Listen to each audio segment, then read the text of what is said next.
VocalEye Almost Live Zoom, Time Traveler's Testimony, hosted by Amy Amantea, with special guests Minah Lee, Wryly Anderson, and Romi. A big welcome to this VocalEye Almost Live event. My name is Amy Amantea, my pronouns are she, her, and I'm the Associate Director here at VocalEye. I'm your host for these Almost Live events, and I am a member of the blind community, and I'm always very proud to say that I'm a member of this community. I want to extend a big thank you to those who've made donations and those who have supported VocalEye, especially during the pandemic, but those of you who come every Wednesday to this platform and join us for our online arts adventures. So thank you for the donations that have come in. We greatly appreciate those. And thank you for all the testimonials and letters of support that come in. We greatly appreciate those. We read those, we respond to those, and we share those with our funders. We would like to know the impact that this programming is making on your lives, and how the arts has enriched your lives and how it's impacted your lives. So please keep sharing those. If folks happen to be watching this on our YouTube channel, we hope that you hit our like and subscribe buttons. You can also support us that way. VocalEye is broadcasting you from the traditional and stolen lands of the Squamish, Musqueam, and Tsleil-Waututh First Nations. November is Indigenous Disability Awareness Month, and this is a time to celebrate the achievements and the value that folks in the Indigenous communities bring to Canada, the economic, the cultural contributions that they have made over time. Indigenous Disability Awareness Month, so IDAM, was created by the British Columbia Aboriginal Network on Disability Society in 2015. Since then, it is now annually declared and recognized by the province of British Columbia and by other provinces and organizations in Canada, but it remains the only Indigenous disability specific awareness initiative of its kind in the world. Indigenous peoples living in colonial Canada experience disability rates significantly higher than non-Indigenous peoples. So approximately 30 to 35% is their disability rate, and in non-Indigenous populations, the rate of disability is about 25%. But it feels important to me to note the context according to the Government of Canada. So this is from the Government of Canada. In Canada, disability is defined using the social model of disability, which takes into account not just a person's air quotes limitations, that's not my word, that's their word, of task difficulties, but also the added impact of environmental barriers to create disability. These environmental barriers can be physical obstructions, such as stairs, they can be technological, such as inaccessible websites, or they can be attitudinal, resulting in discrimination and exclusion. This approach focuses on barriers to the participation of persons with disabilities in society and the economy. Although disability has been studied widely for the Canadian population in general, far less research exists within focus on disability amongst First Nations peoples, Métis peoples, and Inuit peoples. These groups are often unrepresented in studies or treated as homogenous groups, neglecting their cultural, historical, and geographical diversity. Research on disability among Indigenous peoples is especially relevant in light of experiences of discrimination and historical oppression and trauma that is tied to various social and health inequities. So as we embark on December the 3rd, being International Day of People with Disabilities, which is just around the corner, I'm reflecting on the privilege that I have as a white person that lives with a disability, the difference that that makes in my own experience of disability, and what I can do in terms of change making and what that means in terms of advocacy and access and inclusion. So I'm contemplating on these things, knowing that equality and equity is different for different groups of folks who experience disability. So that's what I have to offer for my land acknowledgement today as we embark on IDPD and acknowledge that it's Indigenous Disability Awareness Month of November. So, with that, welcome to this Wednesday, November the 29th, 2023. Tonight, we're proud to offer you our Almost Live event number 137 in this space. 137 events. I can't even believe it. Time Traveler's Testimony is our offer this evening. And our first guest this evening is Minah Lee, who's joining us in the space. So, welcome, Minah. I should have another square popping up in a moment, so I don't have to have my own face front and center. Get tired of looking at my own face, Minah. How are you this evening? Thank you. Thank you so much, Amy, for having me here. And I'm so grateful. I'm today joining from traditional Snuneymuxw territory on Vancouver Island. And yeah, I'm wearing this beautiful beads earrings made by Indigenous artists. And yeah, very grateful to be here introducing this work for the first time. And Amy was also one of the amazing artists who were part of this project. So I'm very proud of that. Although we are not introducing Amy's performance video tonight, we have some other artist videos waiting for you. And yeah, Amy, do you think we should introduce the project a little bit more? Absolutely. So I'd love to know, Minah, what your involvement is with this project, and tell us like the iteration of this project. You know, what the idea was, where it came from, how it started, that kind of the origin story, if you will.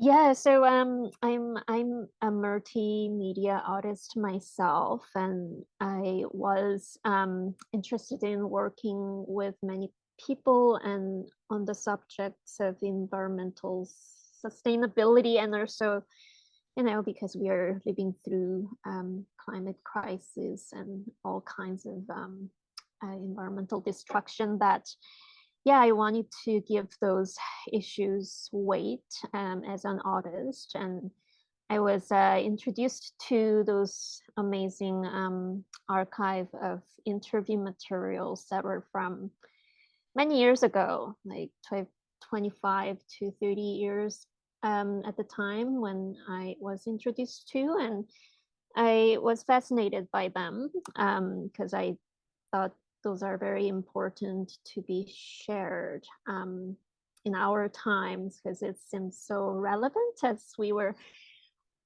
still struggling to preserve this like little fracture of less than 2% of ancient forests that's remaining in BC and trying to protect them. So yeah, the project kind of was a motivation to continue that conversation. And I wanted to do that with many other people who are around me. So wanted to invite many other artists to collaborate on this project so that they are the first witnesses of those interviews and experiencing them on their own way.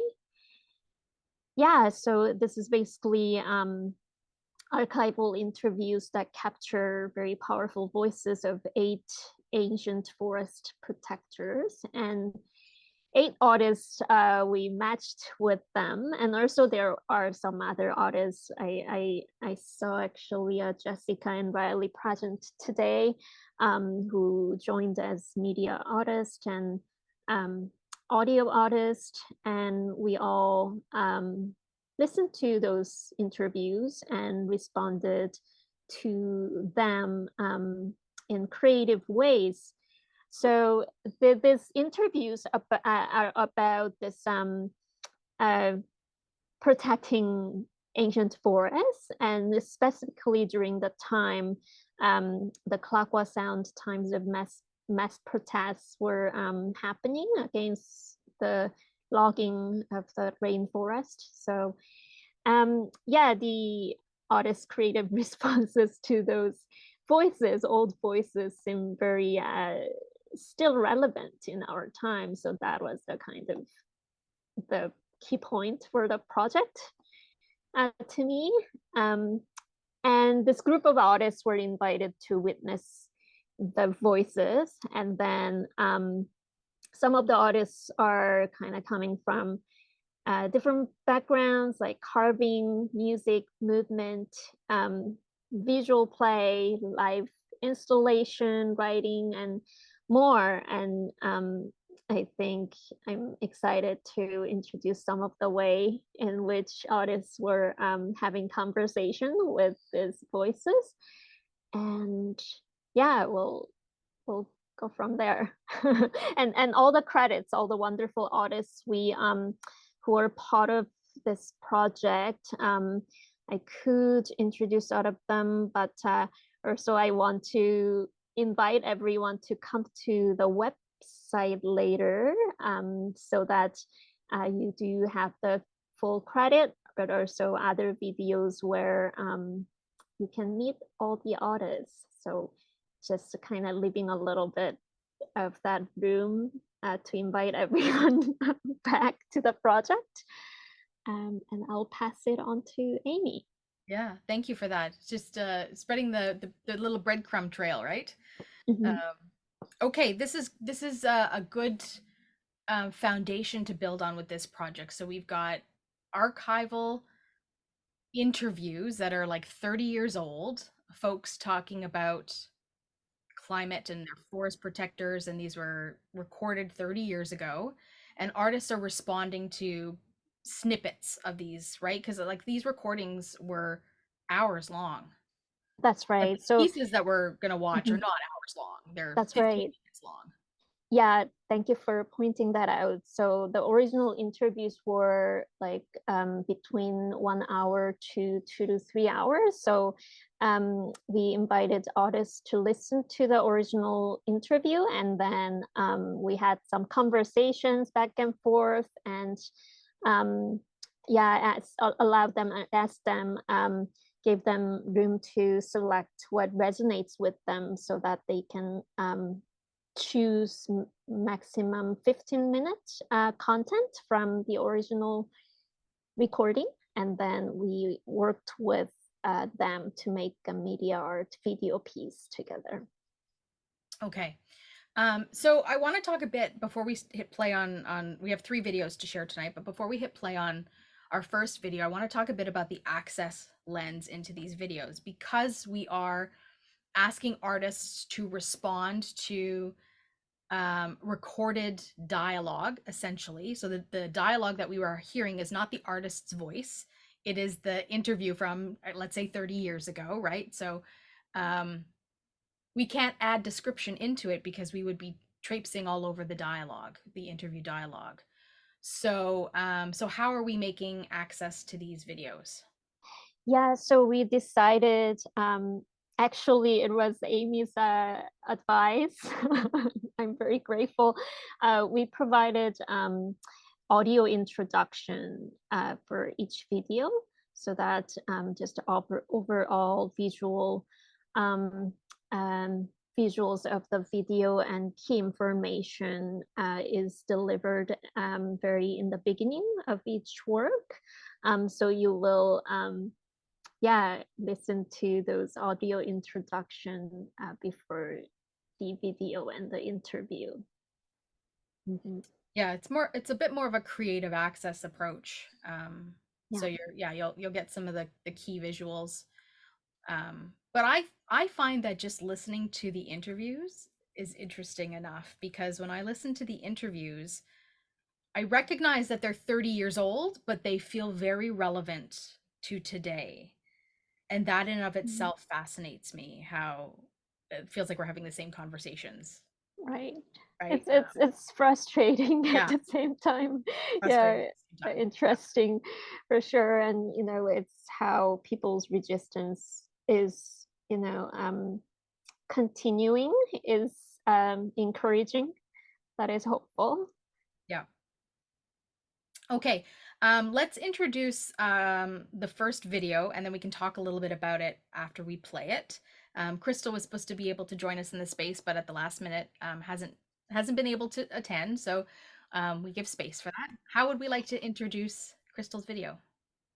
Yeah, so this video is I hope I wish Chrystal was here because I was very excited about having her here. Chrystal is a Musqueam carver and an artist who indeed provided this beautiful piece of this carved eagle, soaring Salish eagle for this project, so that artists who are experiencing this interview in the space, many of them were in vivo space, could actually touch the piece.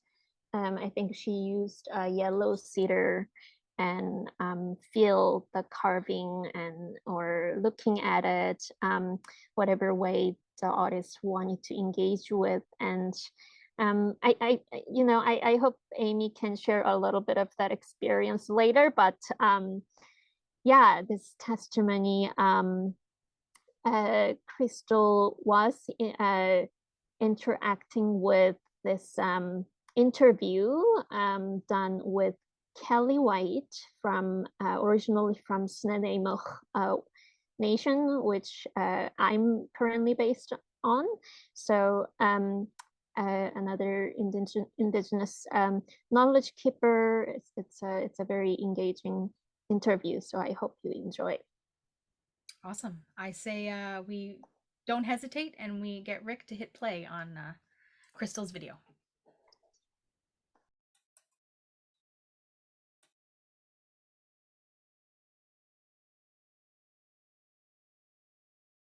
This 16-minute video of Time Traveler's Testimony, a collaborative media art project, features a selection of audio from a 1993 interview with Salish elder and knowledge keeper Kelly White.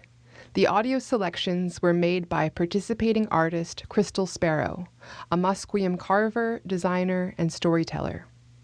Chrystal's live artistic response to this archival audio takes place in a bare-walled room, with her sitting on the ground across from her carving, soaring Salish eagle. Her response is supported by projected visuals by Reid Jackson, a non-binary, multidisciplinary artist with light skin.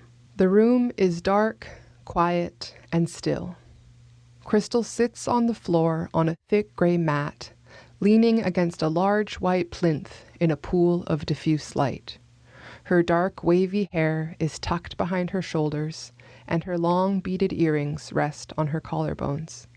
She wears dark, comfortable clothing, and a notepad is open in her lap.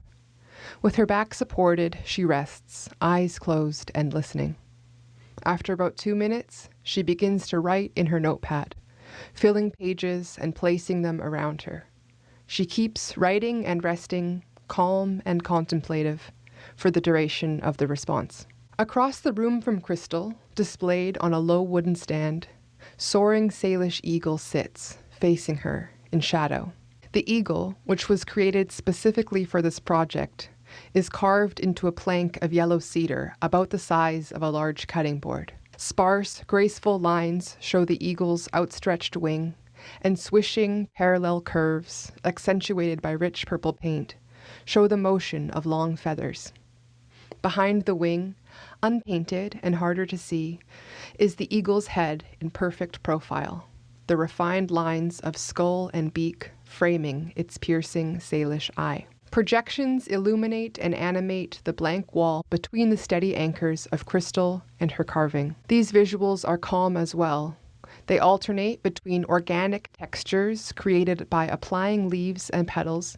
They alternate between organic textures created by applying leaves and petals directly to film, footage of dense fields of wildflowers, and a steady shot of Chrystal herself sitting outside on a secluded bench with the soaring Salish eagle resting next to her.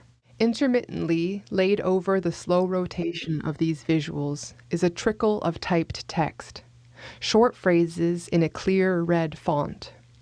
Most often, these phrases act as silent echoes of the words of Kelly White, like a demonstration of active listening. Occasionally, however, the words deviate as though to express the projectionist's own feelings of solidarity and thanks. Additionally, There are a few moments when the entire video is momentarily overlaid with close-ups of Chrystal's handwritten pages. I will now read out a selection of the words that appear projected on the wall during the artistic response. I've included descriptive language between some quotations to help convey the reverent energy of the room in which they appear. Harvesting. Delivering. Chrystal's handwriting says, "We harvested food. We planted seeds. We were whole and healthy. Gathered flora on film flows past." Certain medicines. Each part of the community. Grandmothers. Scratchy bits of petals and grass fragments give texture to the words. Labor. Chained. Solidarity forever. Sick people when we have to be dependent on colonial foods. There is Chrystal on the bench, outdoors resting. There is Chrystal on the floor, indoors writing, a reflection of herself across time and place. Thank you to those who introduce us to ourselves. From our ancestors' desires, we pick up our medicines. The corporates won't have us in their ways. Soaring Salish eagles waving wooden wing grounds the scene. Chrystal's handwriting says, "Our matriarchs have come full circle. The beginning, they were the balance that brought together strong communities." And red font underlines audio a final time. "We get to change international law, domestic law. We won that." This video makes visible the acts of writing, carving, and resting as ways of listening to the voices and wisdom that come from the past, and highlights the delicate textures of the natural world. Thank you for listening to this descriptive introduction, and enjoy this installment of Time Traveler's Testimony.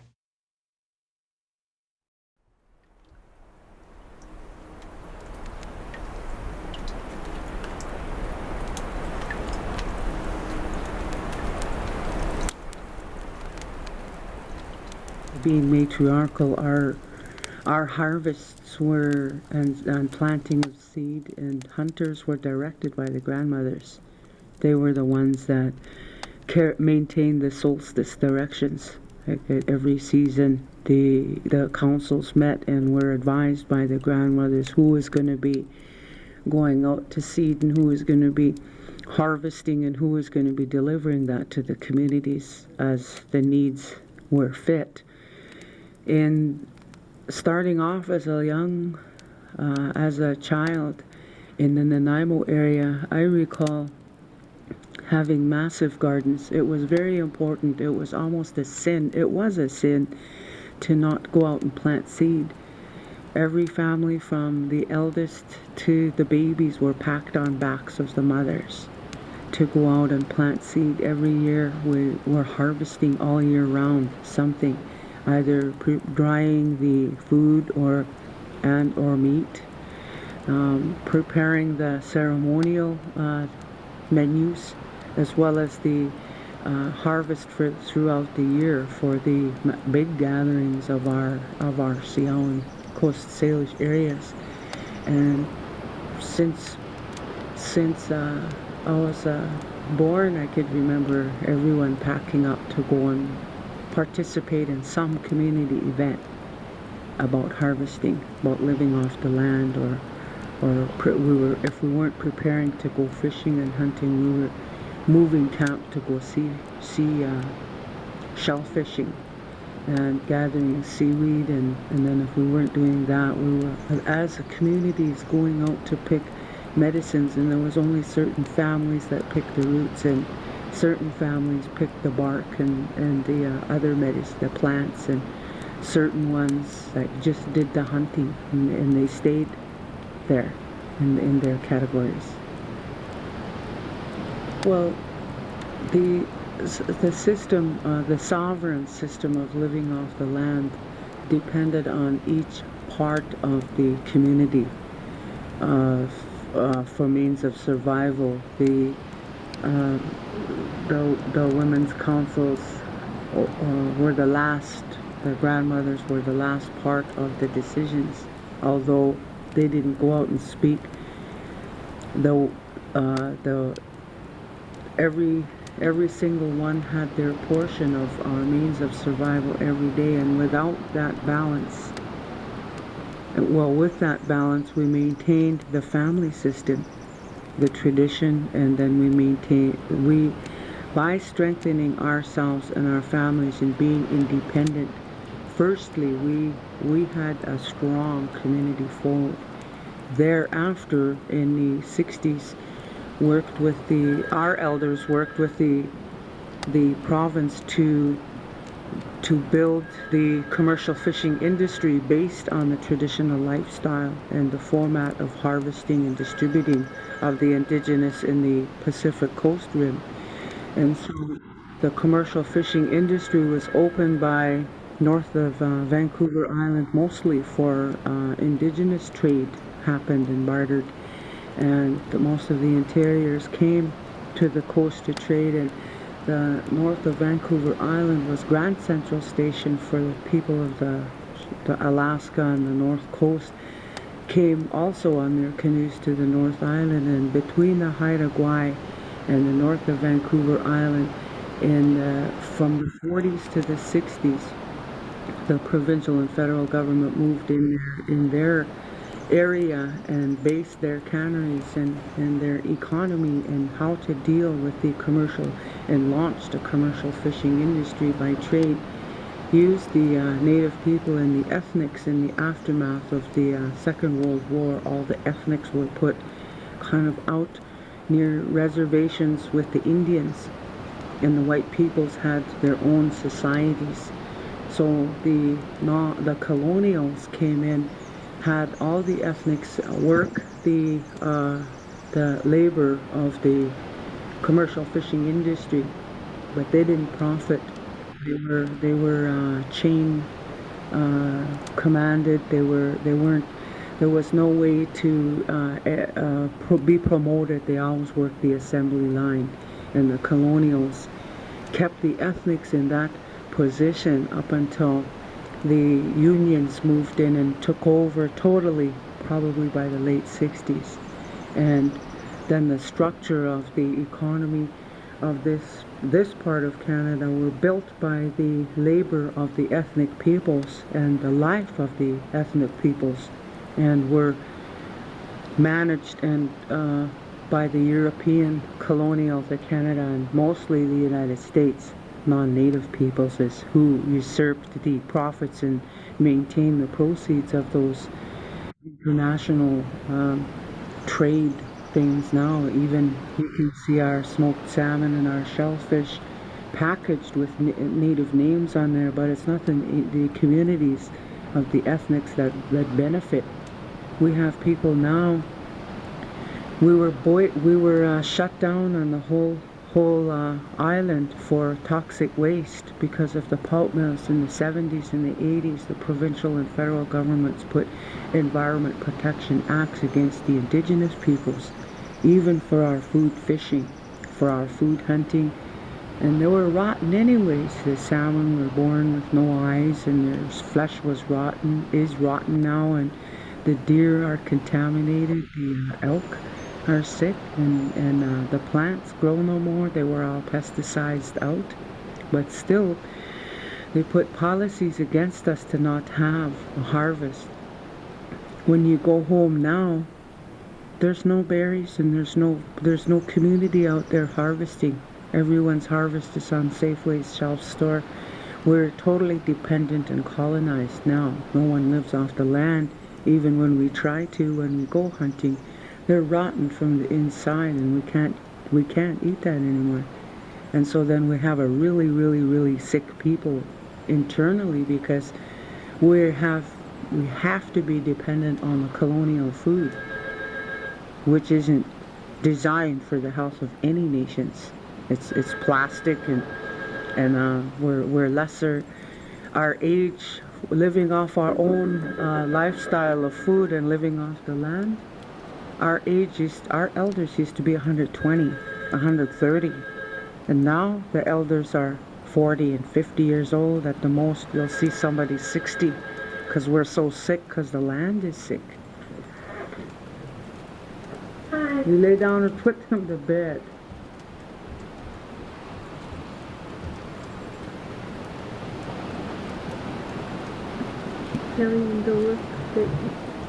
Well,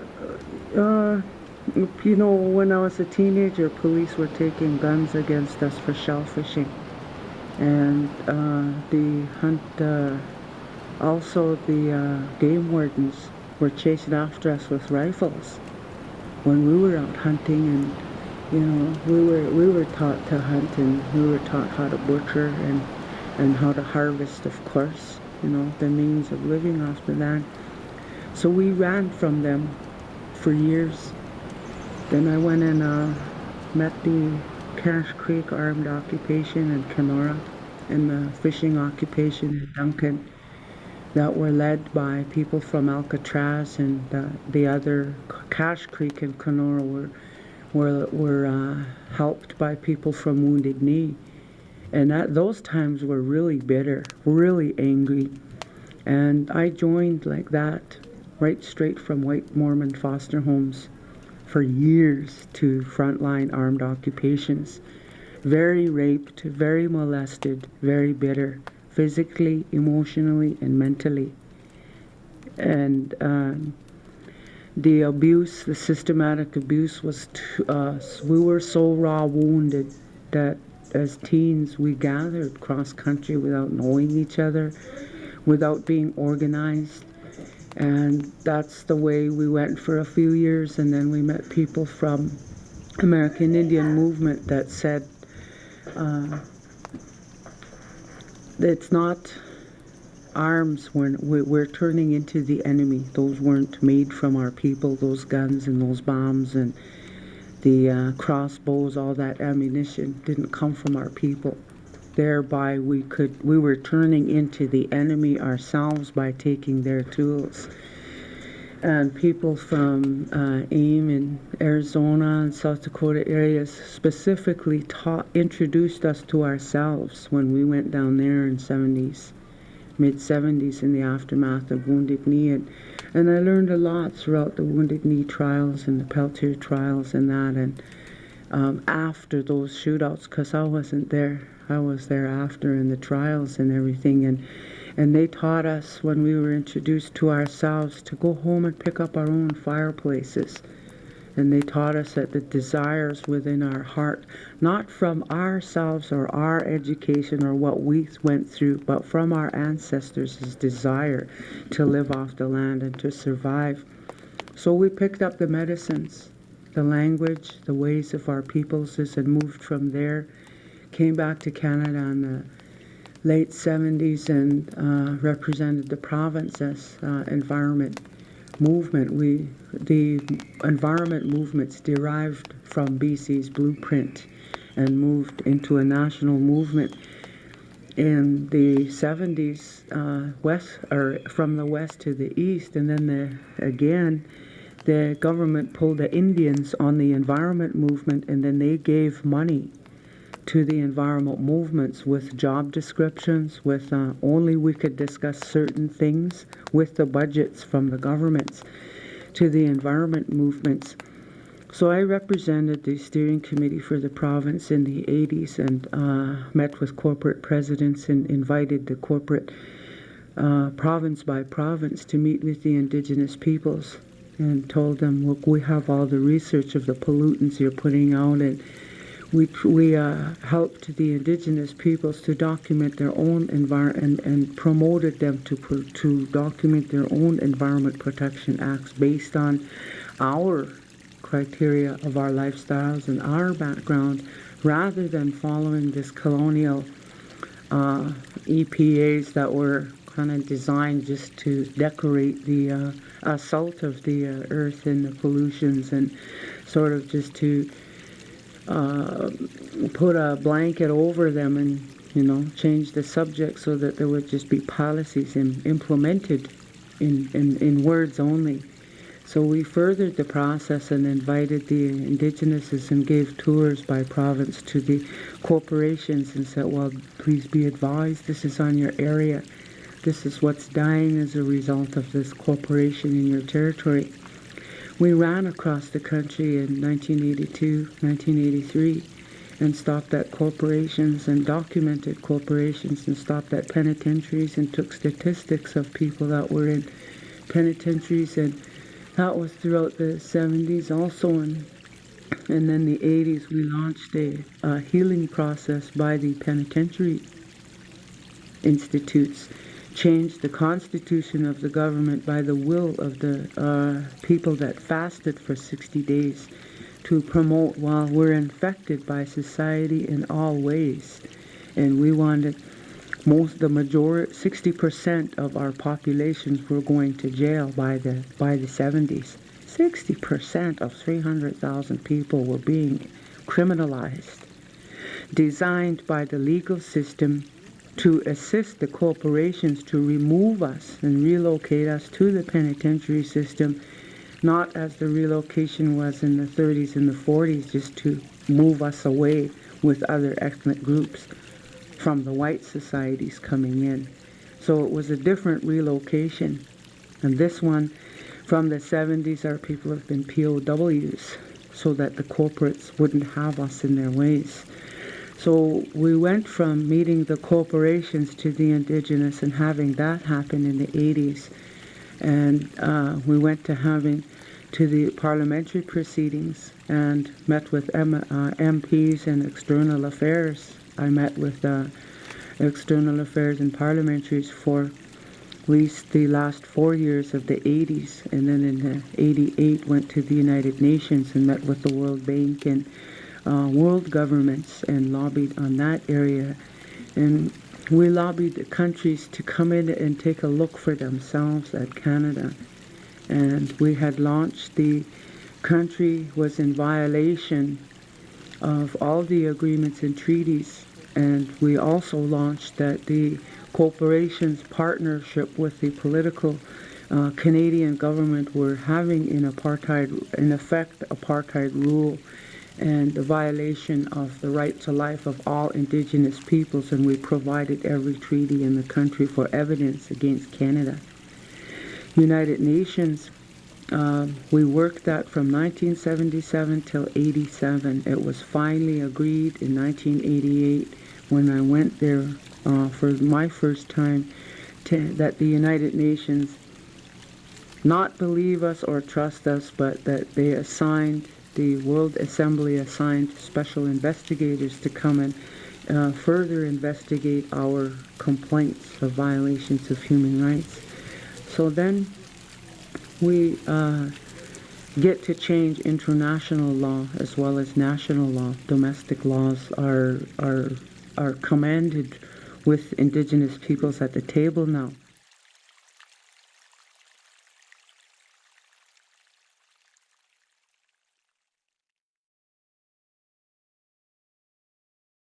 Credits: Kelly White, Knowledge Keeper, Salish Elder. Pia Yona Massey, Interviewer, 1993.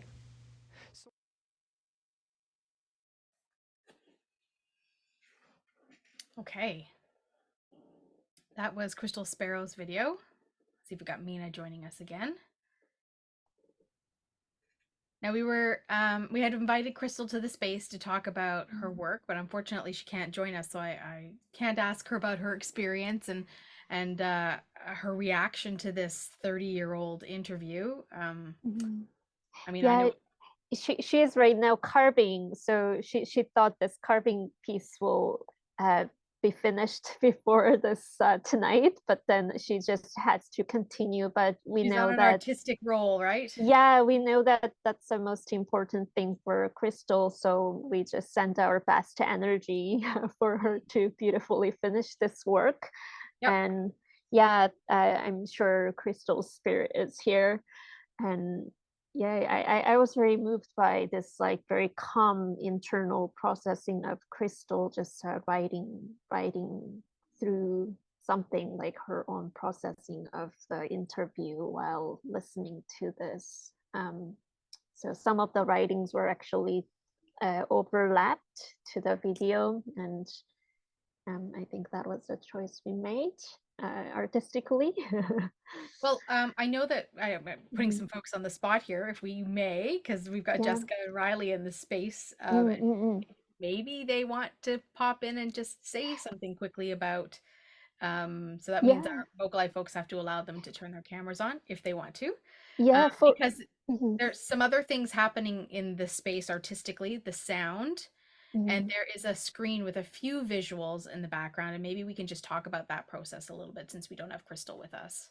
Sure. I think we can invite Riley in because for the visuals, Reed Jackson was the artist who made this beautiful compost. I think Reed describes it as a compostable film, or it's like some of the kind of plantation textures on the film, and I think it's an old 16 millimeter film or 8 millimeter film that is a very hands-on processed film. Mhm. But here at Riley's maybe experience on the audio. Because So I also know Riley, you did some many multiple steps of editing after feedback and such. Sorry, Amy. Right. no, go ahead, Wryly. Why don't you tell us what your involvement was in this project? Sure. Hello, my name is Wryly. Can you hear me? Yes. Super. Right. I'm wearing a gray shirt and some black headphones and some wireframe glasses.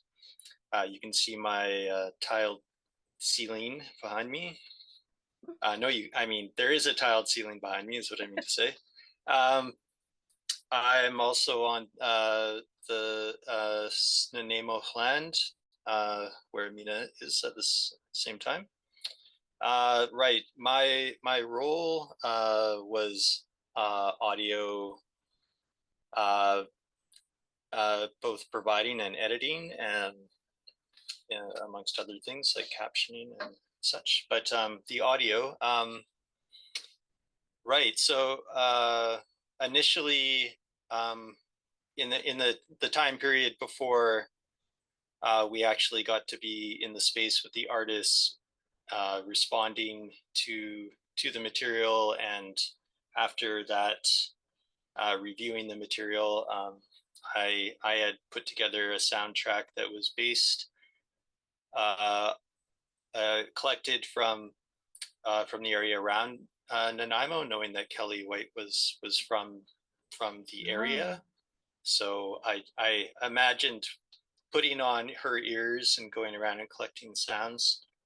We went to a place called Extension Ridge, which is in the mountains, just outside of the city. It's also known as the Abyss. There's a big crack in the ridge that has goes pretty deep into the ground, and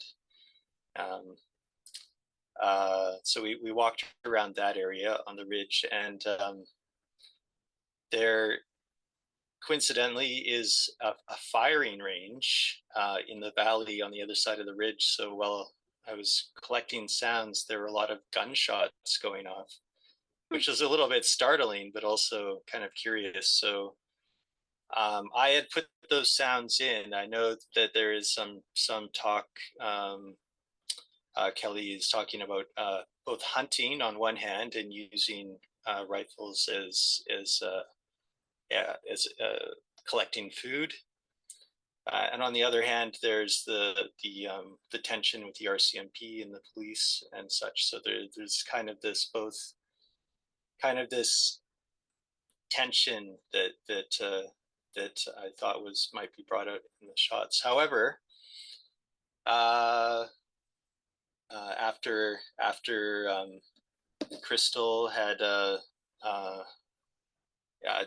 done her response to the piece, and looking back, she didn't feel that the soundtrack was resonating properly. So and that's great. That's why we look forward to these artist responses, so that we can as a group kind of figure out what is best for the project. So I replaced those gunshot sounds with water streams and other more perhaps meditative or contemplative and calming sound to carry Kelly's voice and stories. Yeah, so I think that was the right decision. Of course, it worked very well.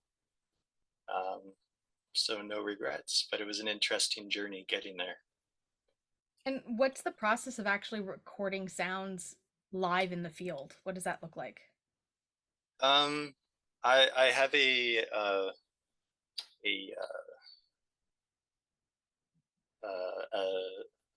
field recorder. It's fairly sensitive, so it involves a lot of trying to make as little sound myself as possible while moving around. Yeah. So perhaps stopping places to be still and to listen, and be aware of what is happening. Try not to touch the recorder or make any unnecessary sounds, so as not to impose myself into the audioscape. But it's interesting to move around and to be in that sense of completely giving the attention to the audio and to the sound around, and imagining how that is being absorbed by the recorder and how that will be reflected in the work. Yeah, that's cool. I often dream about, this is a total tangent, but dream about a project that I could work on where it's literally just a soundscape of my day. Because really most of my feedback is auditory, right? And so you don't need to see any of it. It's just a running soundtrack of my day, my footsteps, and my interactions. Totally. Yeah. So that would be fantastic. I think it would be interesting, but I'm sure, for somebody to listen to that for 24 hours would be a snoozer. But anyways, I digress. You'd have to put it in little 20-minute chunks, right? You'd have to be there sometimes. Or it would have to be really interesting. Yeah. That different people have different capacities for that kind of appreciation as well. I suppose. Yeah, you'd have to find some really interesting locations that have really interesting sounds on your day-to-day journey. But okay, so, yeah. This is really interesting stuff, because I had no idea that you were recording the sounds from an actual space on the island to match this video. Was that the same process that you did for some of the other videos, or was that unique to Chrystal's video? The Nanaimo location was unique to Chrystal and Kelly's because of Kelly's connection. Although most of the others were recorded in the Clayoquot area because of the unifying theme of the War in the Woods at Clayoquot Sound. So we made a couple of field trips there to both research and also for me to collect sound. So I spent a fair amount of time there just collecting sounds. The ocean, we went to Florencia Bay. So some of that ocean sound is very prevalent in Olga Schwarzkopf's piece, because she talks specifically about Florencia Bay. And for Ken Wu, he talks a lot about the woods. He also, I believe, spent a lot of time building trails in the woods, so that kind of being on the path in the woods became very prevalent. I even put footsteps in there, just is the footsteps on wooden boardwalks in the woods, is as a reference to his work making those spaces accessible for people. Yeah, and such, and that's So, I tried to be as specific as possible, but most of those sounds were collected in the Clayoquot region. Sounds like an interesting journey, Wryly. So thank you for sharing us a bit about the internal audio collection, audioscape, audio editing stuff, because I imagine it takes a lot of work and a lot of it's like a lot of layers to do all of this stuff, right? It's not just as easy as collecting sounds and you got to sort through all of them, then you got to choose the right ones and you got to pick the moments and when they go in the video and finesse all of that. So it's not just as easy as hitting record. That's right. It's complicated. It's easy to kind of conflict with what's happening, and it's you want to make it as harmonious, or even if there is tension, to make it effective and not ineffective tension or such. Yeah, absolutely. You want it to serve the work. Absolutely. Exactly.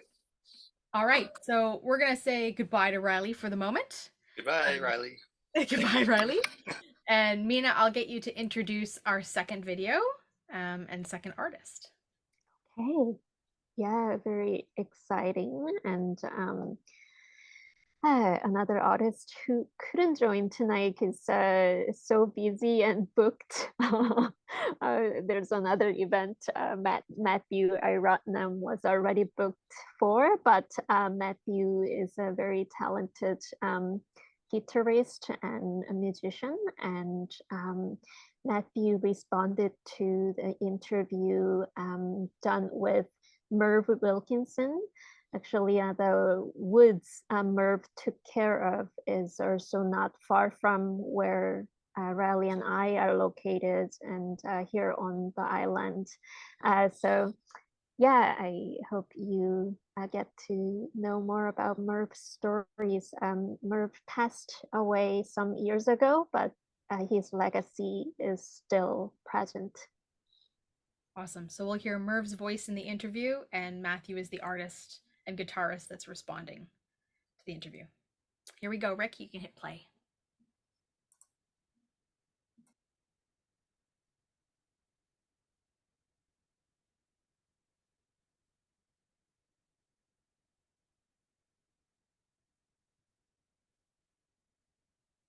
This 15-minute video of Time Traveler's Testimony, a collaborative media art project, features a selection of audio from a 1995 interview with selective logger Merv Wilkinson.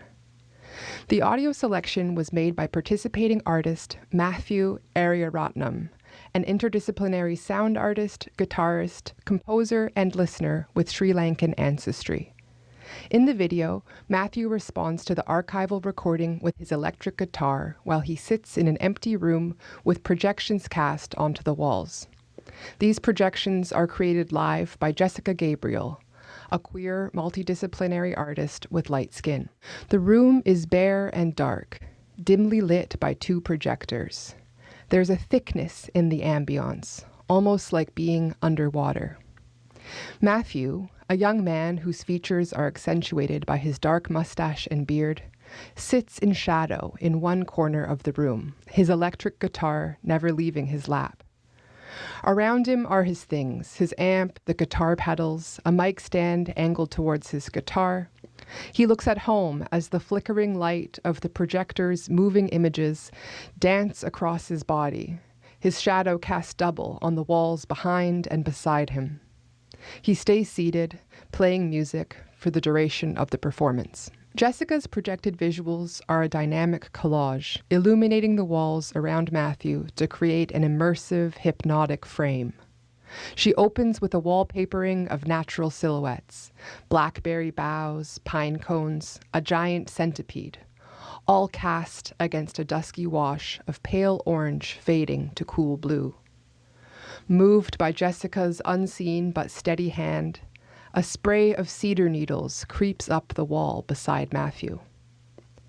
With transitions so slow they are hardly perceptible, the projected world builds in complexity, the dusky background giving way to layers of photo and video projections. Below the silhouettes of organic matter, A photograph of a lush coastal rainforest fades into view as a new backdrop. Amongst the roots of an old mossy fir tree, a portal is cut, allowing glimpses of other worlds. Nestled in the portal is video of an endless stream of felled trees. Logs rush down the white water of a river, projected inside the trunk of a living giant. It's a haunting juxtaposition of the forest and the industry that feeds off of it. Giant paper cutout bugs tromp in silhouette over the whole scene, offering lightness and a reminder that the forest is full of life. Sometimes, as Matthew plays along, he watches the projections, almost as though he's creating a soundtrack for what he sees, plucking strings to underscore the bugs as they creep across the forest scene. Other times, his focus slips inward and his eyelids become heavy, zeroing in on the way his music can match the meaning and melody of Merv's testimony. Beside and behind Matthew, the visuals swim through different views of intersecting worlds, the forest and industry, tiny bugs and giant trees. Layered below leaves and twigs, there's a wide highway, its multiple lanes echoing the parallel lines of the many logs being carried downriver. There are sun-kissed branches swathed with glowing moss, as seen through the narrow windows of a dark cabin. There's a mushroom, tiny but thriving, on the forest floor. Eventually, the slow flow of visuals circles back to the lush forest, where the felled logs still stream by. But now, instead of bugs, tiny holes cut into paper like water droplets rain over the whole. In the final act of the video, a huge tear-shaped frame is projected onto the wall. One by one, dried twigs and flowers creep into it until the giant droplet is covered with a dense thatch. Merv's speaking ends. Matthew's guitar drops into a repetitive refrain, and his body sways to its rhythm like an echo. The teardrop, still dense with organic matter, catches the music and rides it, gently dancing back and forth, a calm pendulum, until Matthew's music fades to silent and the screen fades to black. The watery, contemplative world created by Matthew's music and Jessica's projections provide a gentle container to listen to Merv speak about the intricacies of harvesting trees from the forest. Thank you for listening to this descriptive introduction, and enjoy this installment of Time Traveler's Testimony. Okay, I'm Merv Wilkinson. I live on Vancouver Island, south of Nanaimo, and I've been into sustainable selective forestry for 50 years on a piece of property in which we're sitting right now. This type of forestry allows you to cut and harvest from your forest and still maintain the forest. And it's been a very interesting occupation. It's been a very economic operation, and it's had a lot of personal satisfaction. So that sort of introduces who I am.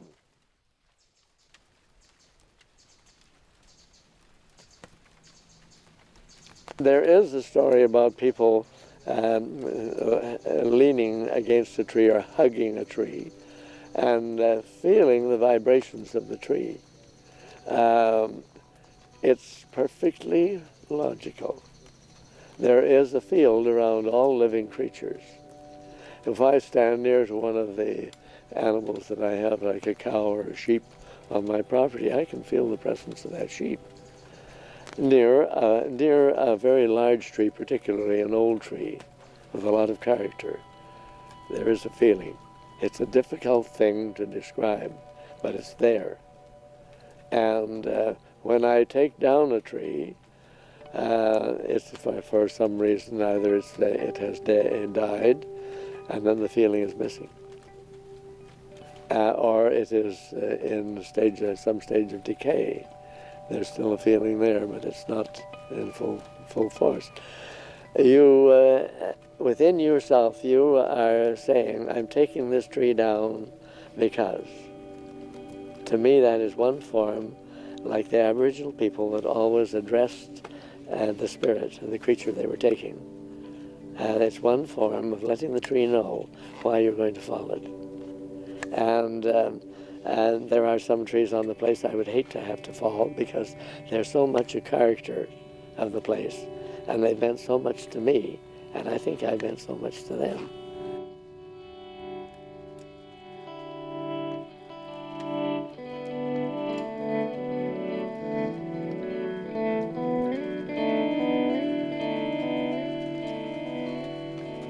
But here in British Columbia, on the coast, we're dealing primarily with the Douglas fir, which in this area is our primary species. There's more of them than there is of any other. We're dealing with the western red cedar, which is my second most numerous tree. The third most numerous here on this property is the grand fir, or balsam, as it's very frequently called. And there is just a smattering of hemlock, because it's too dry here for hemlock to do well. These trees all have their different characteristics, and they have different demands on the soil and on the location and on the systems that may help to maintain the health of all the species. So they are, what you have is a balanced forest of different species, each one doing its thing in the myocenal systems and fungal systems and bacterial systems and biological systems. Each one of those trees is complementing the other to produce a healthy forest. When you go mono in a forest, you're opening the door to all sorts of epidemics, which get into things that will attack one species, won't attack another. But if you just have one species, you're a dead duck in the water, because if you get the wrong thing in there, insect or bacterial or fungal, you're in trouble. And you have nothing left. You have no line of defense is left to you. You're going to lose that stand. Whereas if you have multi-species, you have a lot of protection. Also, things that attack our forests, such as insects and fungal problems and bacterial problems, attack age groups as well. Certain age groups are susceptible, just as in humans. Certain age groups are susceptible to certain contagious diseases. Trees are the same. At certain ages, they are susceptible to certain diseases. Therefore, if you have a forest of trees of all one age, you can be in trouble again. If you have a forest, as I have, with everything from 1-year-olds to 1,500-year-olds, you don't have to worry about these sort of things. You can lose a few trees in one age bracket. You won't lose them all.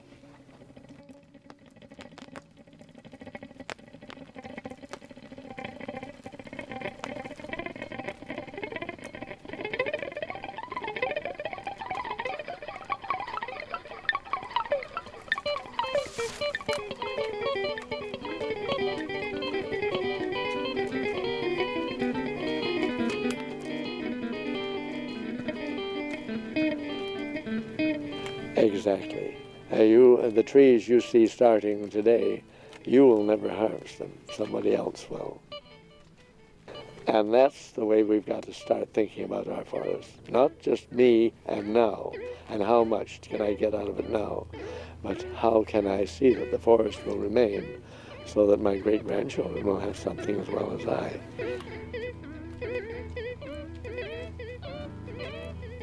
And the forest industry as a whole, not just the logger, he's a victim, but the industry as a whole is short-sighted and stupid in their comprehension.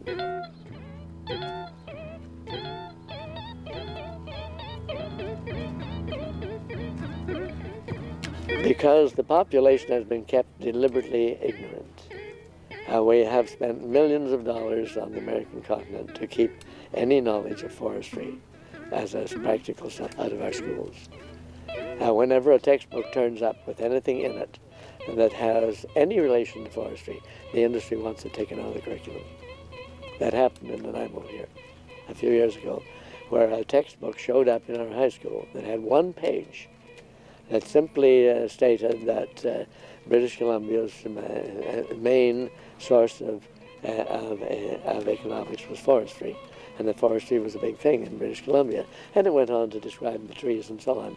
That was enough to bring the forestry officials in and the industry people in to want it removed from the curriculum.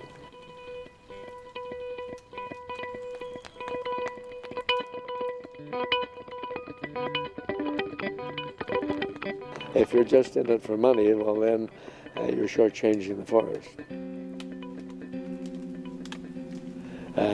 As relating family to the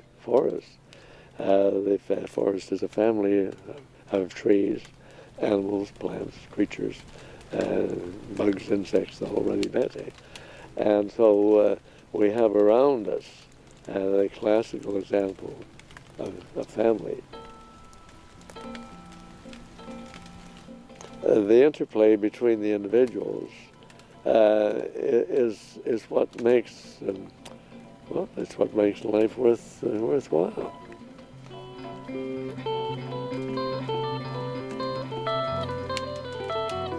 Well, that could be, or I may not even leave. I may stick around in the bush, hide out. In other words, be a ghost. I heard a sound here the other night. I've never heard one like it before, yet it was wild.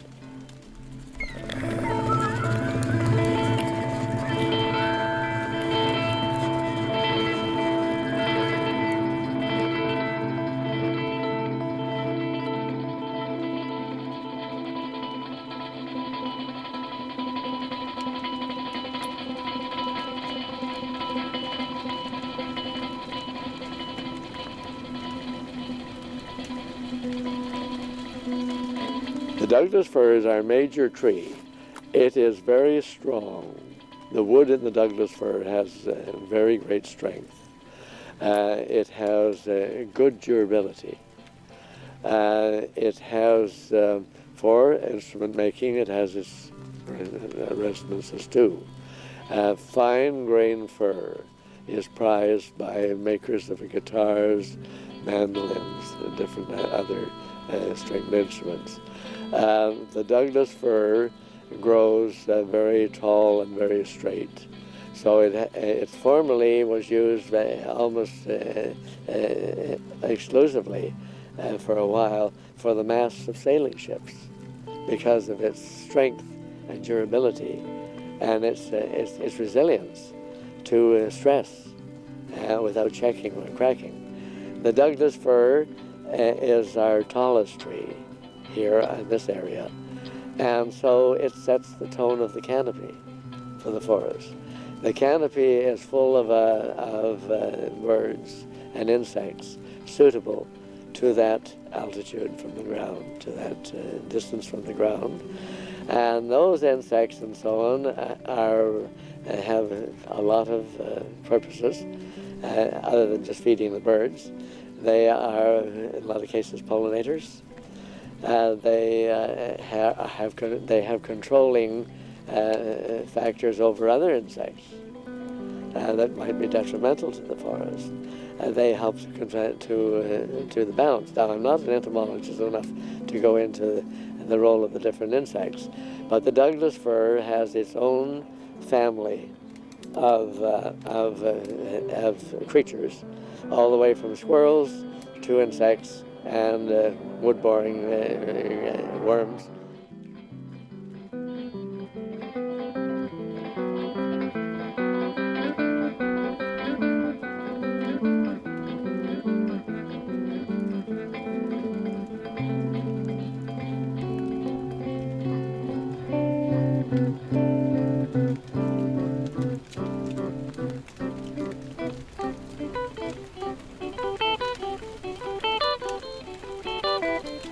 The durability of the cedar is phenomenal. It has medicinal purposes for our Aboriginal people. And we don't use them that much, although we do use juniper berries, which is in our modern medicine, and other factors. So the cedar had a use for particularly for the Aboriginal people. It was their easiest material to build transport out of canoes. It worked well, it was durable, it was resilient, and it was light. They could carry a canoe, a sizable canoe, because of the lightness of the wood. It too provided easily accessible planking for housing, which could be split from the tree and leave the tree alive to carry on. And they called it modifying a tree. And they would only split so many planks out of a given tree at a time. And then they would leave it for 200 or 300 years perhaps, and go back and split another complement on the other side of the tree. So the cedar has a character of durability about it that none of the other trees have. Other trees would have begun to rot and would have decayed. Modified in that way, the cedar would remain magnificently erect, carry on growing, and be a modified shape, look rather peculiar perhaps, but still a very usable tree. It has, of course, attracts its own habitat. The carpenter ant, for instance, loves, although it will work in other species, it loves the cedar. And the carpenter ant is the winter food for the pileated woodpecker, who is the nest builder for a whole string of smaller birds who follow his holes around to build nests and live in over the winter. And squirrels use them and a whole lot of other things. So the cedar is a very important tree in the chain of things.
Credits: Merv Wilkinson, Wildwood Ecoforestry Visionary, 1914 to 2011. Pia Yona Massey and M. Simon Levin, Interviewers, 1993 and 1995. Yet another video with an interview that feels really relevant to today. And I was wondering about whether or not we needed to give a little bit of history about Clayoquot Sound for folks who are not from the BC area. Do you have any context that you can share, Minah? Well, Wryly, do you want to? Wryly's normally good at knowledge sharing. Sorry, can you repeat the question? Oh yeah, the Clayoquot Sound history. Yeah. The Clayoquot Sound history. Mm-hmm. It's what many people may know as Tofino area. Right. Tofino, Ucluelet, and Kennedy Lake area. The history of it, like the indigenous history of it, or the no. I think the Clayoquot Sound movement history. Yeah, I mean, in the 90s. Yeah, what I remember learning about this was, I mean, that the area was settlers sort of arrived, European settlers arrived sort of in the late 1700s, and had originally befriended indigenous peoples, and then quickly realized that this was a resource-rich area, and soon had set up sort of little companies to take over these kind of resource-rich assets, and that kept perpetuating until the Indigenous folks finally said, like, hold up, right? And that is sort of when the protests kind of happened in the 80s-ish, where they were like, that's it, that's enough, you've taken enough, and they were fighting back, and they were doing these protests against logging, against the taking of resources, and those Right. kinds of things. Right.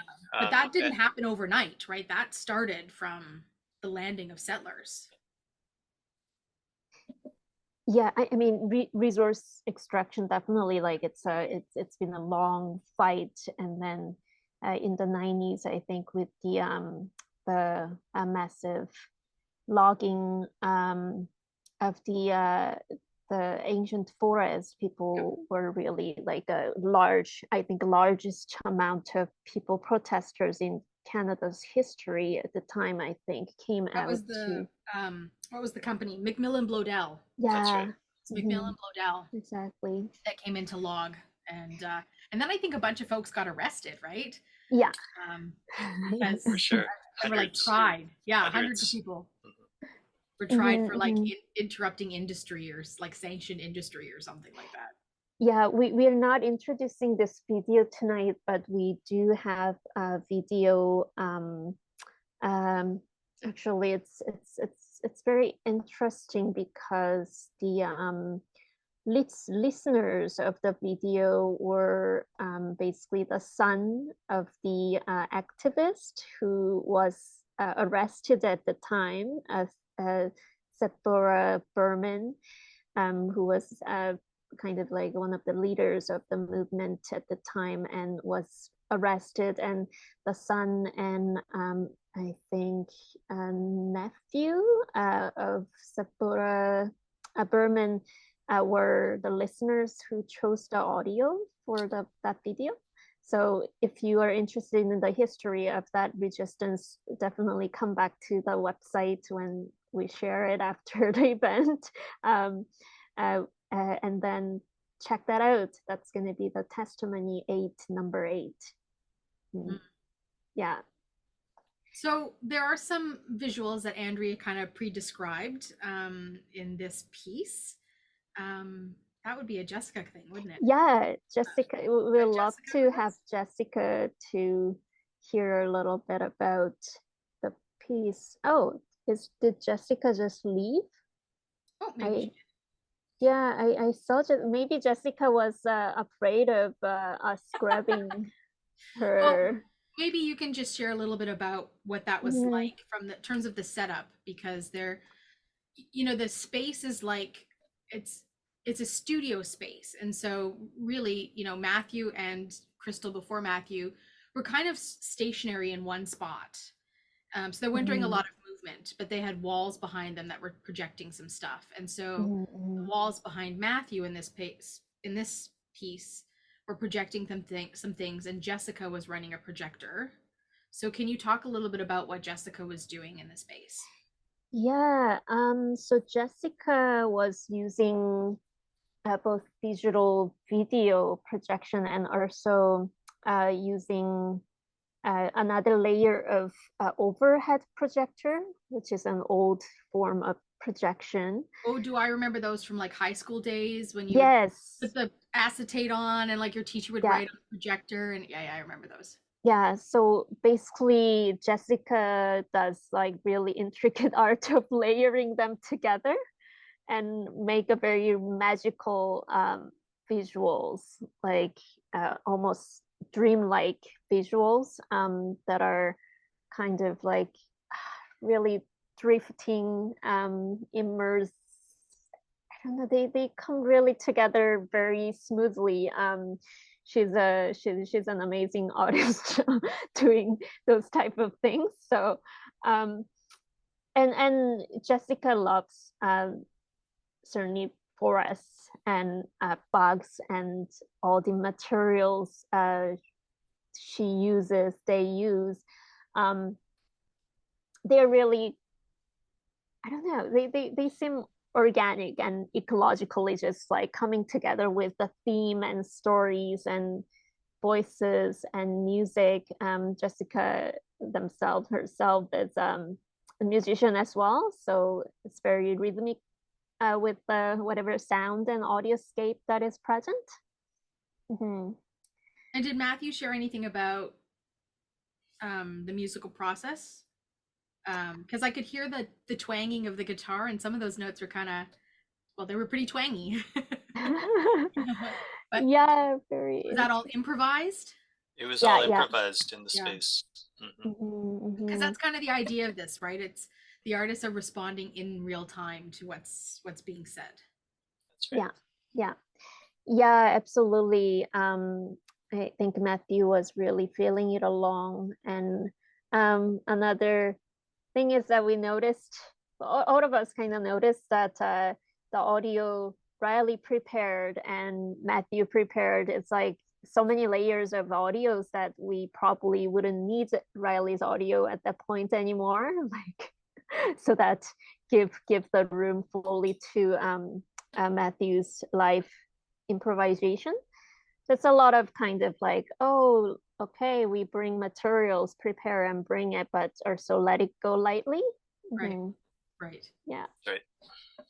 Gotta kill your darlings, right? Yeah. that old nugget. You gotta kill your darlings. You know it. Yeah.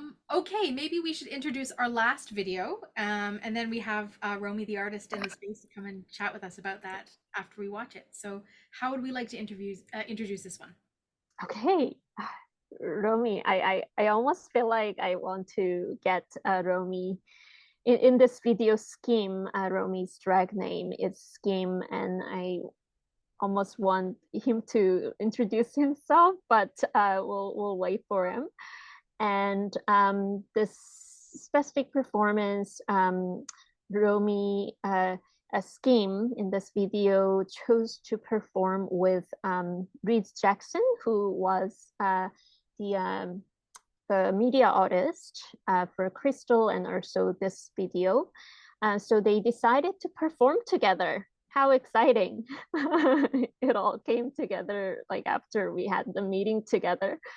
And they were responding to this interview done with Kathy and Marge, who was a tree planter. Hope you enjoy it. All right, Rick, go ahead and hit play.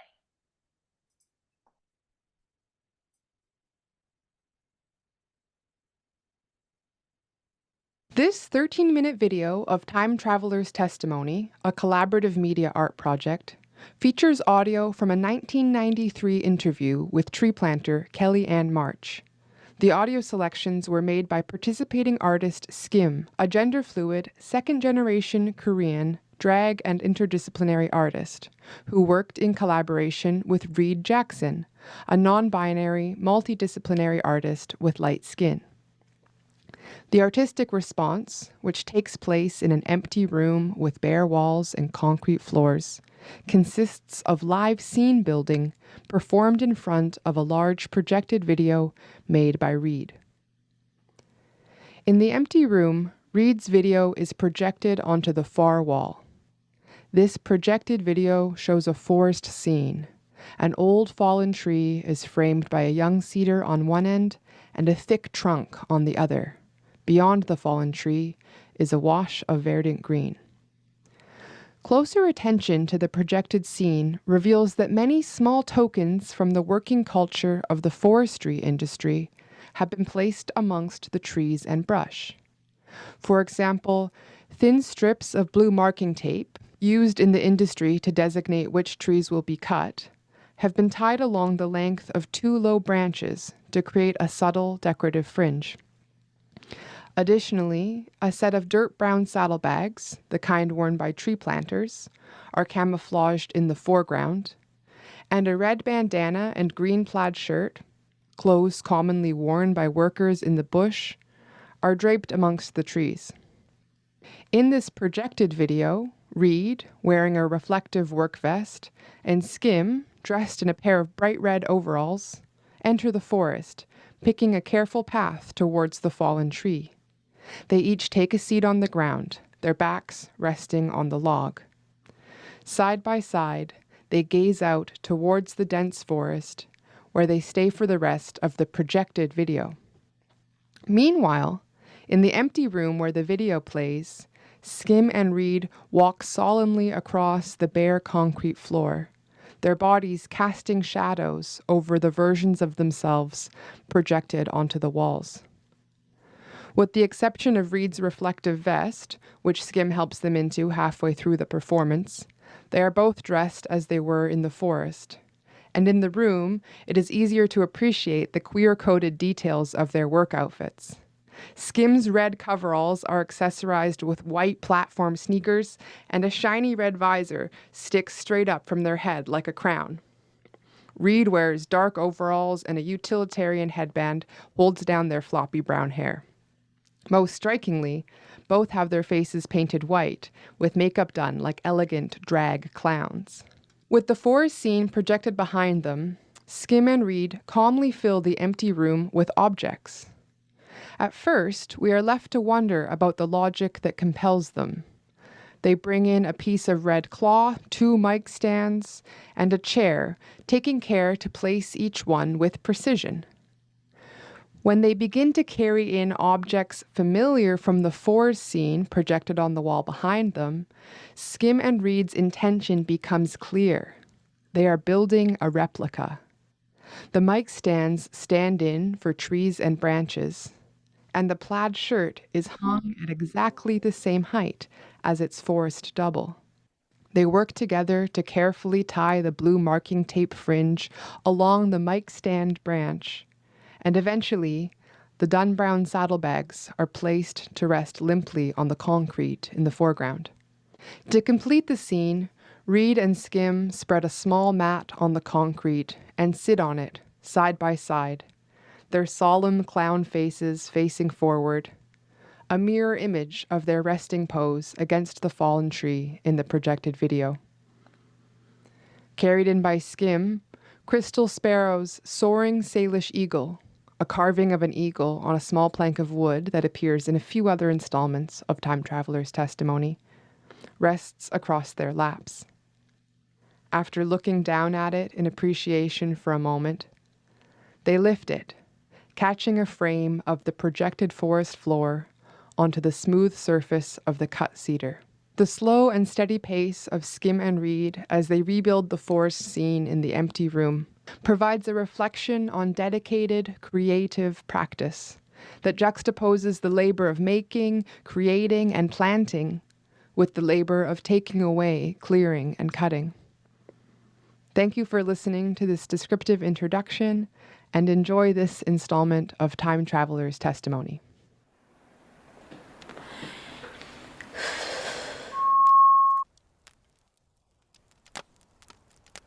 Oh my goodness. My name is Kathy Ann March. Put down the stuff. No little jittery sounds, thank you very much. No jittery sounds, here I am. Could you talk about tree planting, please? Talk about tree planting.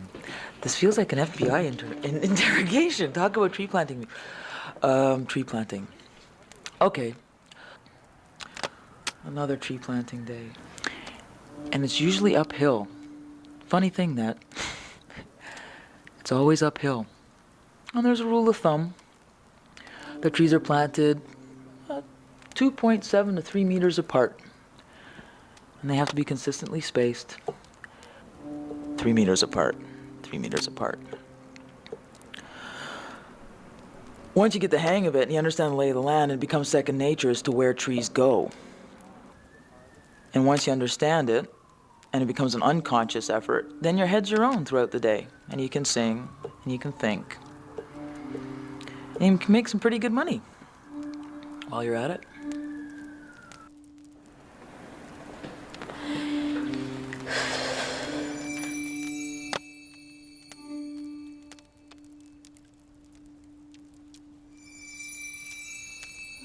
What's the community of tree planters? All kinds of people. But I think the common thread amongst tree planters is that there are people who are sick and tired of being in an urban setting. And they're looking for, even the loners are looking for a more intimate connection with people, something that doesn't happen in the city. So with tree planting, you can go into a camp and meet a group of people. If you're fortunate, the entire camp is a groovy group of people. If you're not so fortunate, you might get into a camp with some rednecks. Tree planting is predominantly male, so for a woman, that can be a little problematic. But the contractors really do like the women to be there because it evens out the male energy, right? You play a mom role. What else do you do? Less aggressive, just less aggressive about the whole thing. And for the most part, when women are on a crew, it ensures quality. It seems that the rule of thumb is that when women are planting, the quality is better than when the boys are planting, although I'm sure there are many out there who will disagree. But ask any contractor, they'll tell you that.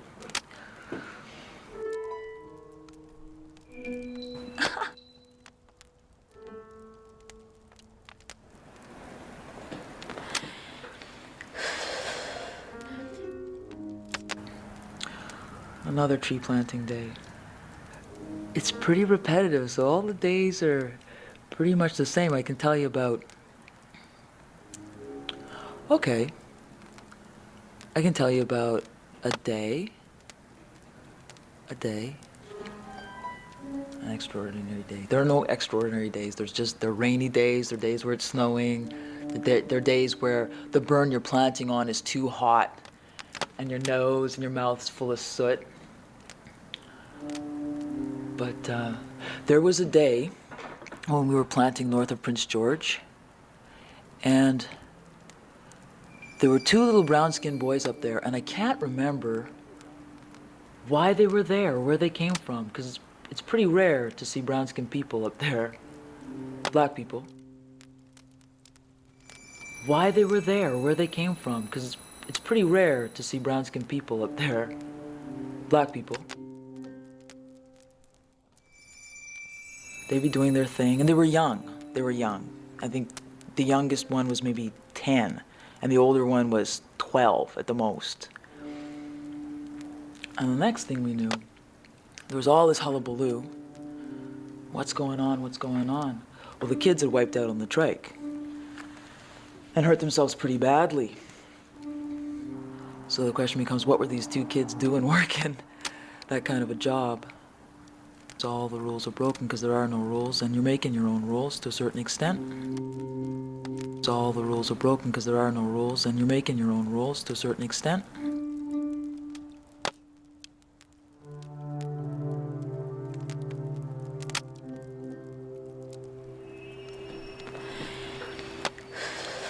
Another tree planting day. So much wasted wood. And on the landings on this plant, there were so many landings with stacks of logs, swear to God, 20 feet, and probably 20 feet high, and maybe, we marked it off. 10 of my paces wide, so much wasted wood. What was it doing there, and why was it just sitting there? And you started getting answers like, well, you know, the price wasn't good, there was no point in moving it, but so much timber, and so you say, well, why wouldn't local people come in and at least use it for firewood? But they didn't want local people doing that. That's the beginning of where I began to understand what the larger practice of logging is, right? Which is it's certainly not about need. It's about market dictates, and it really is whimsical at times when you see things like that. It's like, wow, the waste. So much wasted wood.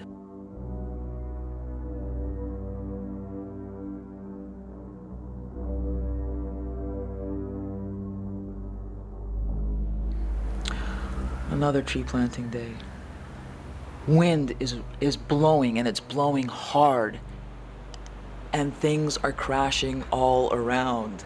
And I am in my tent by myself, and the rest of us are pretty much, yeah, all of us were sleeping in our own tents. Crashing, and you're sleepy and you don't understand what's going on. There's all this noise, and then you realize, blow down. The trees are falling all around us. because it's the one stand of trees in this big open area, and the wind is picked up. Sitting in the tent, and you are praying to God that one of these damn things don't fall on you, because that's it.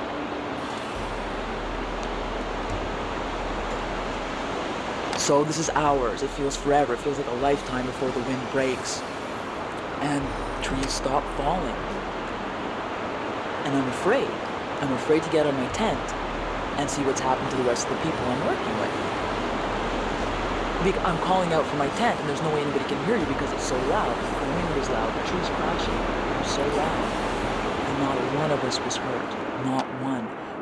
Trees had fallen millimeters next to tents, and not a one of us was hurt. I think there were 8 of us out there. It was really scary. It was really, really scary. So that's what it is to be young and immortal. Story, Kathy. Excellent story. Right? This is tree planting. And tree planting is about labor brokers moving people from one place to another.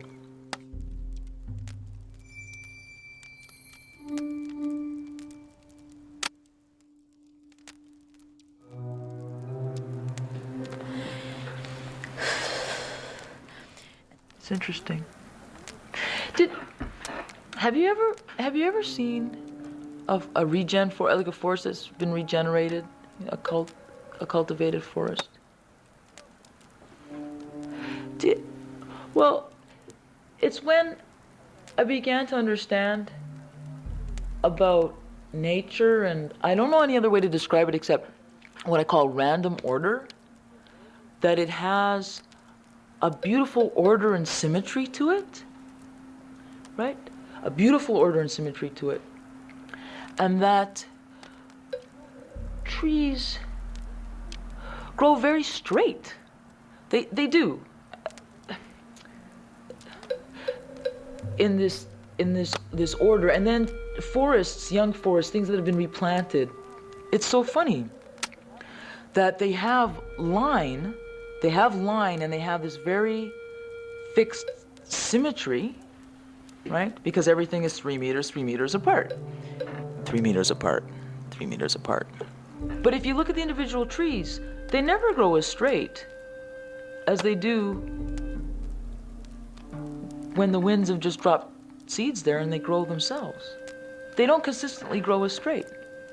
And just thinking about what that is that this very keen sense of order, and it's rational, and it's scientific, and it's planned, and it's programmed. 3 meters apart, 3 meters apart. All these notions are built on and speak to the linear, and yet the trees themselves don't grow as straight as they do in that random order thing. So I always thought that was kind of interesting. I mean, it's pretty clear as to why that is, right? They don't have the protection of older trees, right? They're all growing up at the same time, so when the wind hits them all the same way. They get all twisted up. They do all right. I mean, there's some of them that, they do all right, but it's just, I always thought that was kind of interesting.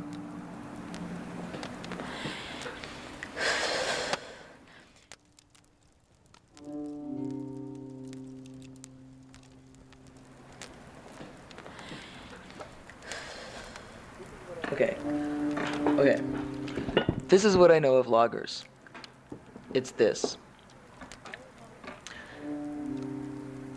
Having a conversation with a group of young men, and one of them turning to me, it's middle of planting season, one of them turning to me and saying, with real frustration, I want to do work that women can't do. And that's the beginning of a logging career. Women don't log. Not to the extent that men log. They just don't. They can't. They don't have the upper body strength to do that kind of work. Do loggers love the forest? My impression is loggers enjoy the lifestyle afforded to them by cutting down trees and the money. And the money, right? They are loners. A lot of loggers are loners. Hell, I've heard stories about guys that have been married 25 years. And they've probably spent 5 of 25 years in their family. The rest of it, they're spent out in the bush. You have guys that are out there that on their downtime don't go home. There is no home, or there's no reason to go home because they'd rather be out in the bush. Another tree planting day.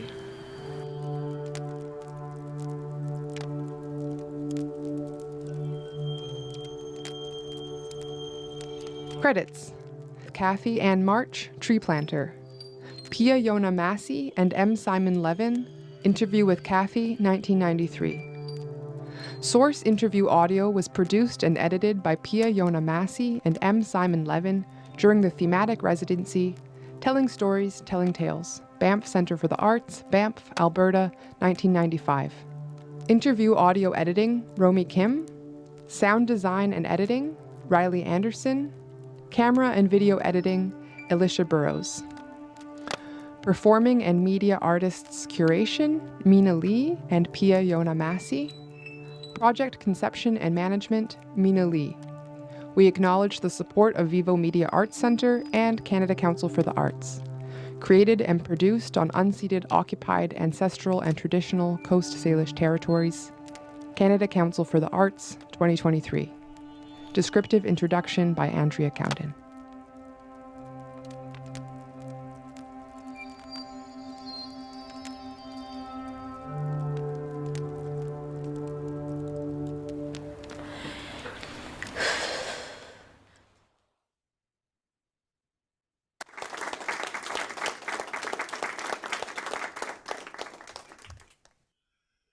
Okay, that completes our time travelers testimony videos, but we've got Romi with us, so let's invite Romi into our space. There, we've got another square. Welcome, Romi. Hi. Thank you for joining us. Thank you for having. This is this video is different for me than the other two because some of this feels, well, some of this isn't improvised, right? Because you all created a video in advance. So can you tell us a bit about that process and how you responded initially to the interviews and where this idea came from to create this video piece? Yeah, absolutely. I think me and Reid, while it seems quite formal and planned in advance, it was also quite improvised in terms of the only thing we knew that we wanted to do was that to film ourselves listening to the audio in a forest. Ah, okay. Yeah, so we went to a place near UBC, and when we were on our way there, I had noticed that we had a lot of colorful things in Reid's truck. And then I was also thinking about this intimate experience of listening to a story. And I think I was feeling very, I didn't want my reaction, I didn't want to be thinking about my reaction as this was being recorded. So I decided to ask Reid and ask them if it would be okay to take some of their colorful things that they had in the truck to make kind of like a place that felt a little bit more cozy in the forest. And so we kind of decorated it in a way where we could sit down and listen to the audio and then face the other way away from the camera to listen to the audio without the fear of like thinking about performing in front of a camera for that. Oh, it's kind of a nice idea to sort of make the forest your home by kind of adding a few home-like things, I suppose, in the space. Yeah, I think as I also work as a drag king. Yeah. So I'm constantly thinking about like, oh, like what costume am I wearing? What kind of makeup am I wearing? What are things that I can adorn onto myself to make myself feel good in my body? And you all were wearing the same costume, is that the right term? In the video as you were in this space, right?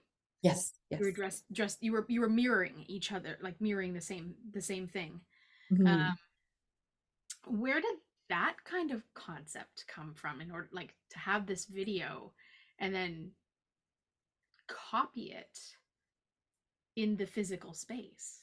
'Cause Mhm. that's kind of an interesting thing as well. Or did that happen very organically?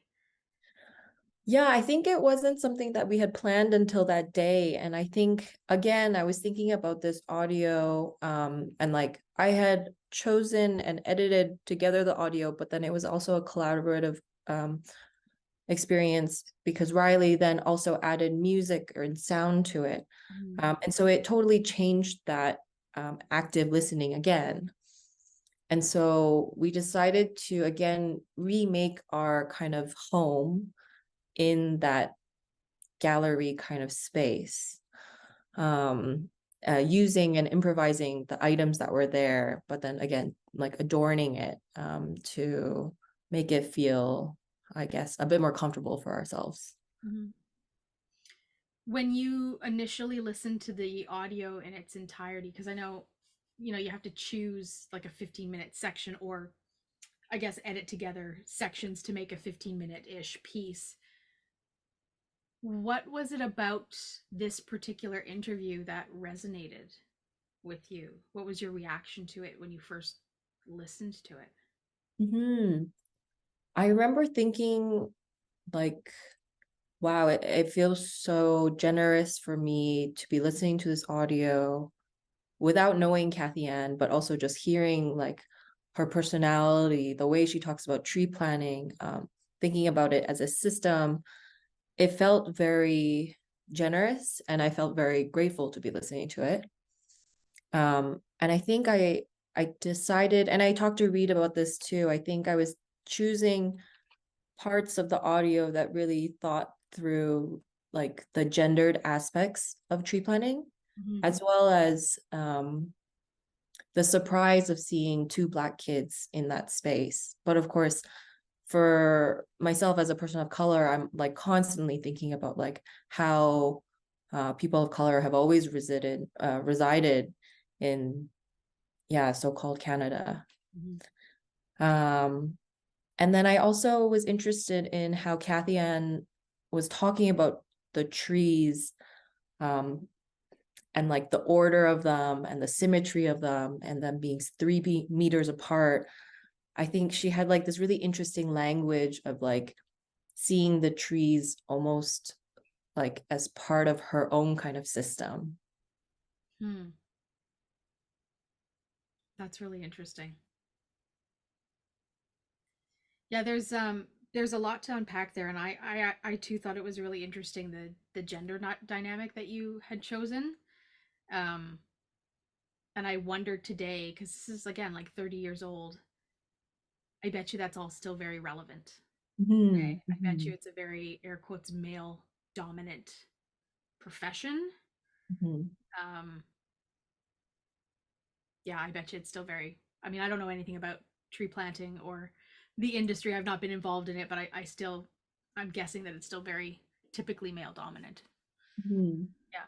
So it's interesting that there is kind of this theme throughout all of these interviews that we've heard, that there is, even though they're decades old, that there are portions of them that are still very relevant to today, as if we haven't made any active change or learned anything in the times that these interviews had taken place. Um, that's really disparaging when you think about it. Yeah. As a humanity, right? Yeah. And then, so what was your experience like being at the studio and doing this work? What did you feel in those moments? I think it was a new experience for me. I had never performed with Reid before, and I never improvised in this sort of way and collaborated with Minah and Wryly and Pia. This was like a very new experience, I think. And then there was also Alicia, the camera person. But I think that's something that I feel when I'm performing, is I always feel grounded, which is really lovely because I'm very concentrated on the movements and thinking through my body in that space and for a duration of time.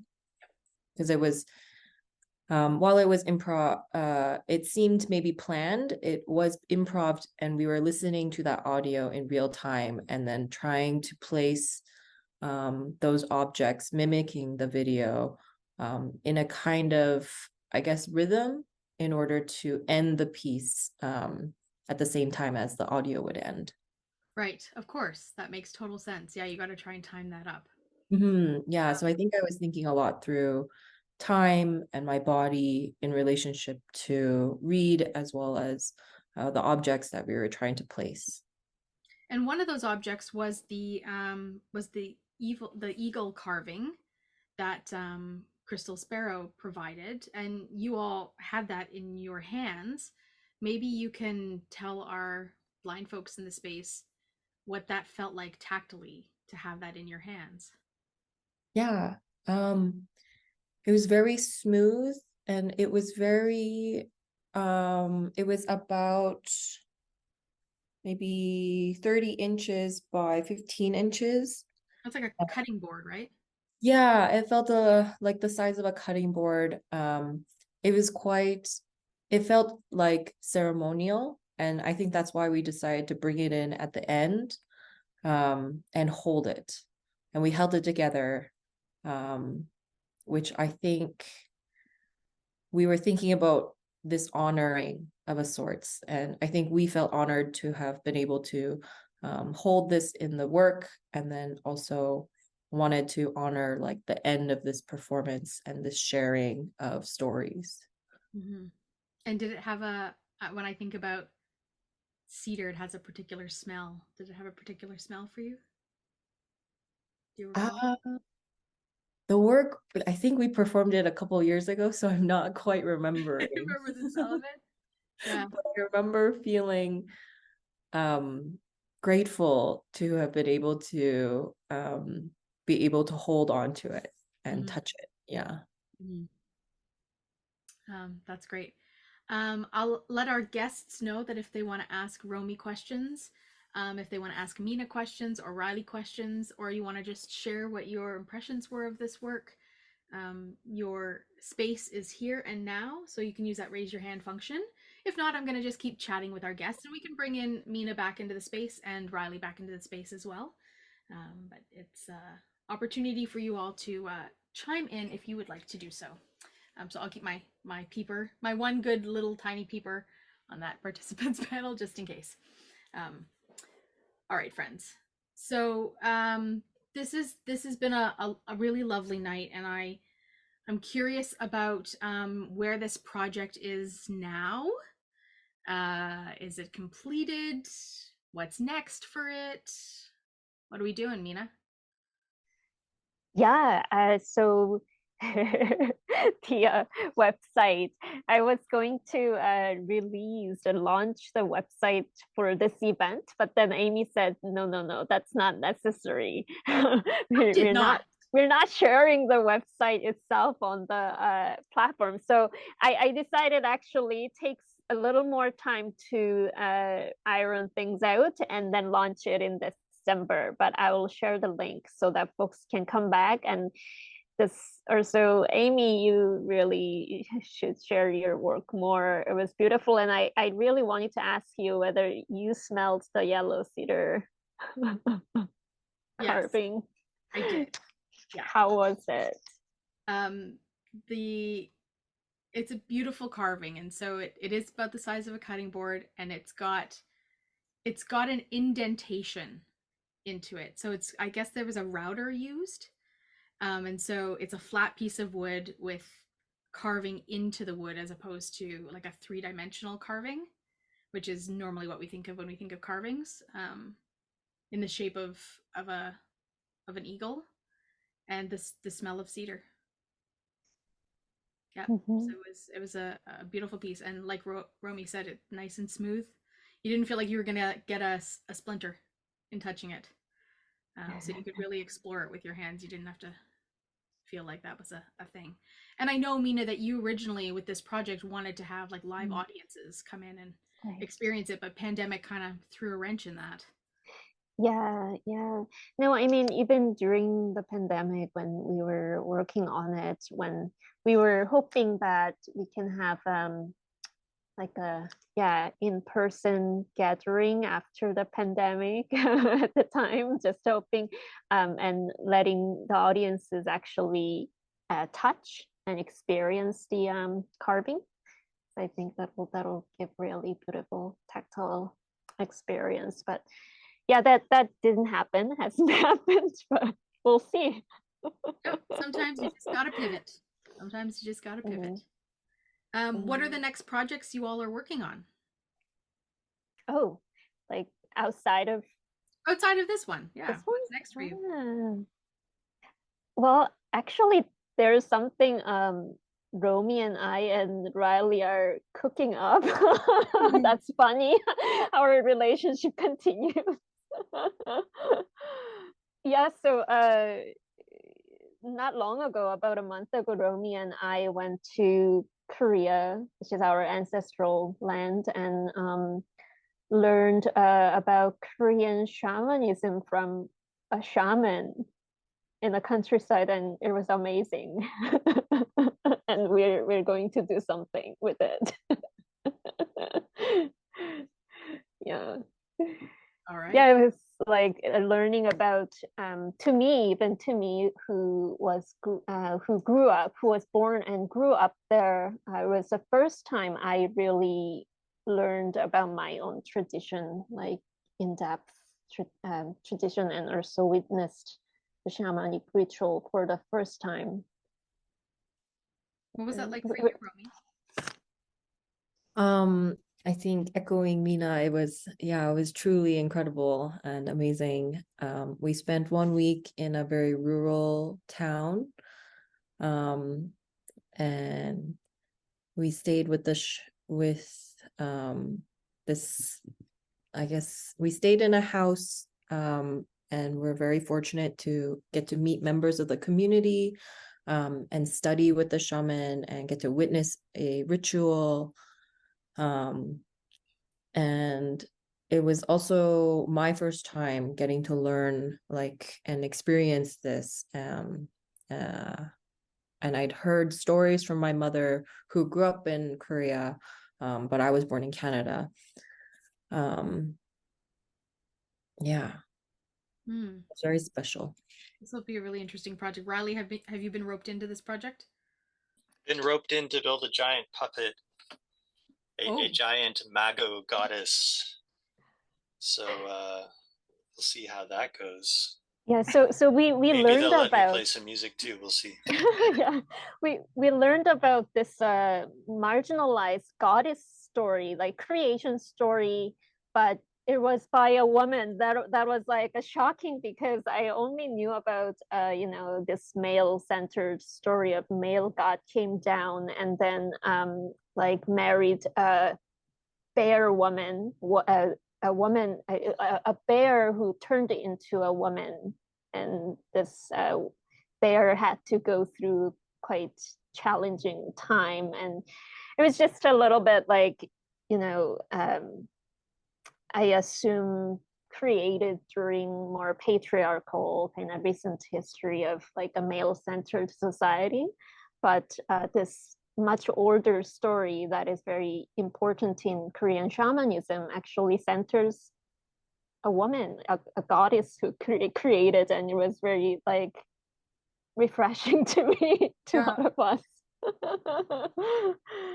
So that sounds like an exciting project, whatever that turns out to be. I hope you'll keep us posted on that, because that I would be interested to see what that turns out to be. Yeah, and to me what seems kind of interesting is whatever gender we have, we choose, we all have femininity within us, and how we kind of express through it, and that was inspiring to me. It's a nice point. Friends, thank you so much for joining us in this space. It's a really beautiful project. It's been a delight for you all to share it with us. So I just want to a warm thank you to Minah and to Wryly and to Romi for sharing the work in this space. It's really beautiful. Thank you for that. Thank you. Thank you so much. Thank you so much for being here. VocalEye, vocaleye.ca. Special thanks to our funders, the Canada Council for the Arts, the British Columbia Arts Council, the Province of British Columbia, and the City of Vancouver.